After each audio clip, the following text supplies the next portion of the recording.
Welcome. আজিৰ কাহিনীটোৰ নাম কুকুৰ নেজীয়া বাঘ আৰু ভেড়াৰ পোৱালি। এখন গাঁৱত এজন ভেড়াৰখীয়া আছিল। তেওঁ ভেড়াবোৰক লৈ সদায় এখন পথাৰত চৰাবলৈ লৈ গৈছিল আৰু লগত তেওঁৰ পোহনীয়া কুকুৰ দুটাও গৈছিল। এদিন তেওঁ ভেড়াবোৰক পাহাৰৰ কাষৰ এখন ধুনীয়া ঘাঁহনিত চৰাবলৈ লৈ গ'ল। আনন্দ মনেৰে ভেড়াবোৰে ঘাঁহ খাই চৰি থাকোঁতেই এটা কণমানি ভেড়া সেই জাকটোৰ পৰা কিছু দূৰ আঁতৰি গুচি গ'ল। কণমানি ভেড়াটো জাকটোৰ পৰা আঁতৰি গৈ থাকোঁতে সি হঠাৎ গম পালে যে সি মাকহেঁতৰ পৰা বহু দূৰ আঁতৰি আহিছে। আঁতৰি যোৱা কণমানি ভেড়াটোক এটা কুকুৰ নেজীয়া বাঘে এজোপা গছৰ কাষৰ পৰা লক্ষ্য কৰি আছিল আৰু সি মনতে ভাবিছিল, আজি ইয়াক খাই মোৰ পেটৰ ভোক পলোৱাম। এইবুলি চিন্তা কৰি কুকুৰ নেজীয়া বাঘটোৰ দাঁতৰ ফাঁকৰ পৰা লোভৰ পানী পৰিছিল।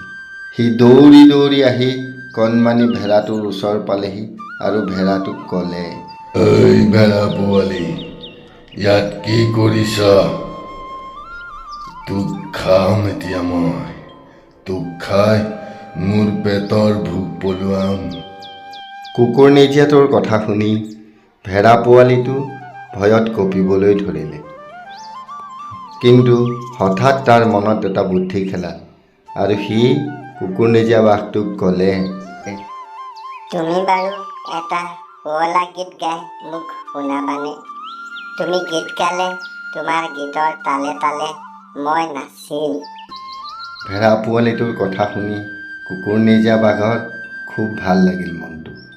তথাপিও সি ক'লে, ঠিক আছে, তোক খোৱাৰ আগতে বাৰু মই এটা শুৱলা গীত গাই শুনাম বাৰু, কিন্তু তাৰপিছত মই তোক খাম। এই বুলি কুকুৰ নেজীয়া বাঘটোৱে গীত গাবলৈ আৰম্ভ কৰিলে আৰু কুকুৰ নেজীয়া বাঘটোৰ গীতৰ তালে তালে ভেড়া পোৱালিটো নাচিবলৈ ধৰিলে।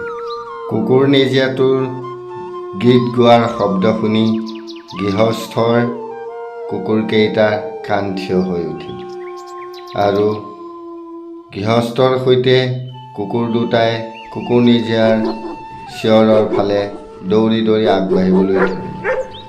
কুকুৰ নেজীয়াই পিছফাললৈ ঘূৰি চাই দেখিলে যে দুটা কুকুৰ আৰু ভেড়াৰখীয়াৰ গৃহস্থই তাক খেদি আহিছে। একো নাই হৈ কুকুৰ নেজীয়া বাঘটোৱে দৌৰি পলাবলৈ ধৰিলে আৰু দৌৰি থাকোঁতে কুকুৰ নেজীয়াটোৱে চিন্তা কৰিবলৈ ধৰিলে, আজি এটা ভেড়া পোৱালিয়ে মোক ঠগিলে।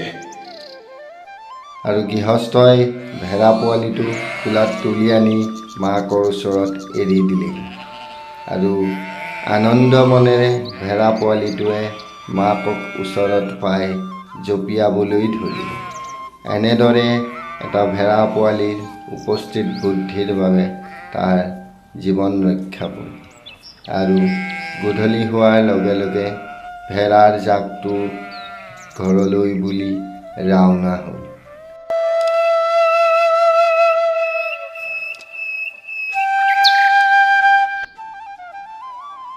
Thank you.